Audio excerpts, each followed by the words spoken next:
Salut! Alors aujourd'hui on va parler de permaculture et comment améliorer son sol pour le potager d'une façon tout à fait nouvelle. Ouais, alors dernièrement j'ai récupéré un terrain, là on le voit, c'est tout le terrain qui est ici, je sais pas si vous le voyez, pour faire en fait mon potager. Donc ce que je fais, c'est de la permaculture. Ceux qui connaissent, ils voient très bien ce que c'est. Ceux qui ne connaissent pas, je vais vous expliquer dans les prochaines vidéos ce que c'est. L'idée, c'est tout simplement de profiter de ce terrain qui a un sol qui n'est pas très bon pour l'amender énormément et pour pouvoir le rendre fertile et redonner un peu vie au sol. Donc l'idée, c'est profiter en fait de tout ce que j'ai comme déchets. Alors là, vous voyez, il y a des déchets végétaux de type... donc là, il y a énormément de tonte parce que j'ai fait beaucoup de tonte. Mais on trouve aussi des feuilles mortes et donc des matières carbonées. Tout ce qui est marron, c'est matière carbonée. Tout ce qui est vert, c'est des matières azotées. Et donc, il faut un mélange en dessous de la terre, en fait, pour qu'il y ait une décomposition correcte et pour que on enrichisse correctement le sol. Voilà, donc je vais décharger tout ça. Voilà, donc je te montre. Là c'est les buts, donc les buts en permaculture que j'essaie de réaliser. Et ce qui se passe, donc tout simplement, c'est que ce que je fais là, tu vas me dire, ouais, t'es malade. Non, en fait, ça c'est les déchets de tonte, il y a des feuilles, il y a du broyat, il y a des branches. Tout ça en fait j'ai récupéré chez des clients. Donc c'est en fait c'est de la matière que j'ai supprimée de chez mes clients en fait.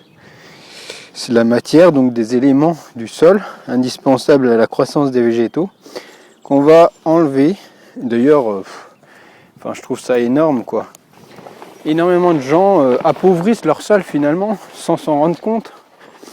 Et ce que je fais moi, c'est que j'amende mon sol en fait, en azote, en carbone, en phosphore, en potassium, etc. Et ça a un double effet parce que non seulement je vais enrichir mon sol et à terme il va être très bon et très fertile pour... là je vais planter des pommes de terre, donc là j'en ai planté, là tu as une butte qui est finie sur ce côté là et là en construction en fait. Donc la dernière étape c'est de mettre la terre là. Donc là c'est presque fini. Qu'est-ce que je disais? Tout simplement, ça va avoir deux effets. Donc amender le sol et deuxièmement enrichir, améliorer en fait la qualité du sol. Parce que qu'est-ce qui va se passer? Du fait qu'il y ait beaucoup de matière et tout, il y a tout plein de micro-organismes qui vont venir décomposer ce sol.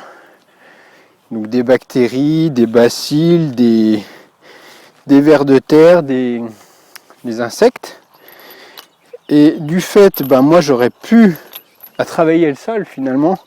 C'est tous ces éléments, tous ces insectes, etc. qui vont faire le travail à ma place. Donc il y a un gros travail au début à faire, sauf qu'il faut l'admettre, parce que la fertilité du sol n'y est plus sur la majorité des sols. Surtout sur des sols un peu agricoles ou des sols qui étaient... Là c'est un ancien potager en fait, mais qui n'a pas été emandé énormément.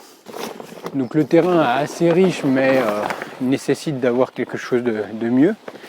Et donc grâce à ça, en fait, grâce à ces différentes étapes et couches de carbone et d'azote, on va réinviter les micro-organismes. Et du coup, les plantes, elles vont vraiment s'y plaire. Et donc là, pour la première année, je vais tester sur de la pomme de terre et puis je vais mettre aussi d'autres plantes un peu à croissance rapide sans entretien. Parce que vous voyez là, c'est un peu loin de tout, donc c'est une parcelle qui ne peut pas avoir d'apport d'eau.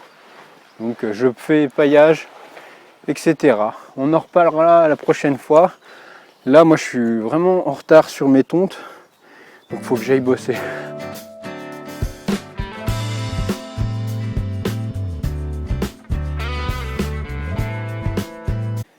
Voilà, donc j'ai fini là, j'ai fait 2 tontes, 2 grosses tontes. Je vais filer à la déchetterie parce que il est bientôt 14 heures et j'ai toujours pas mangé. Ils annonçaient de la pluie et en fait il n'y en a pas, donc c'est tant mieux. Mais si bien que j'ai un peu sauté le repas, donc j'ai un peu faim. Ouais, je voulais juste vous dire ça. Vous reconnaissez un peu le truc? Voilà, genre j'en ai plein. J'en ai. Le problème, c'est que les gens, et ça, c'est vraiment un problème en fait. Les gens, ils nourrissent les oiseaux, mais énormément durant l'hiver. Et le gros souci, c'est que bah, les oiseaux, ils s'habituent en fait à être nourris, à être gavés, quoi. Et le gros souci, c'est que une fois que, si un jour enfin, les gens arrêtent, arrêtent de tout simplement nourrir les piafs de cette façon, bah les oiseaux, ils sont, bah déjà, ils sont engraissés, ils ont du cholestérol, enfin, c'est la folie. Mais ce qu'on retrouve dans ces fameux sachets, c'est des graines, et généralement, c'est des graines d'été, en fait, de fin d'été. Et donc elles sont favorables pour engraisser les oiseaux. Donc de façon naturelle, les oiseaux vont les chercher dans les tournesols, etc. Mais si on les alimente aussi durant l'hiver, ces oiseaux-là, ils vont plus faire leurs réserves parce qu'ils ont l'habitude d'être nourris tout l'hiver. Et si du jour au lendemain, il n'y a plus de réserve, enfin, on ne distribue plus ces petits sachets plastiques là qu'on retrouve un peu partout, et ben les oiseaux, ils n'ont plus de réserve et ils peuvent passer un hiver très difficile. Donc c'est pas les aider que de les nourrir avec ces petits sachets. Enfin, c'est vraiment ma vision des choses. Les oiseaux sont toujours débrouillés tout seuls. Moi, j'aurais plus tendance à dire, faites en sorte de les aider à avoir des nichoirs, des cachettes, à favoriser donc leur nourriture naturelle, les vers, donc la biodiversité, et éviter les traitements, plutôt que de les nourrir et puis finalement de les rendre plus autonomes. Voilà.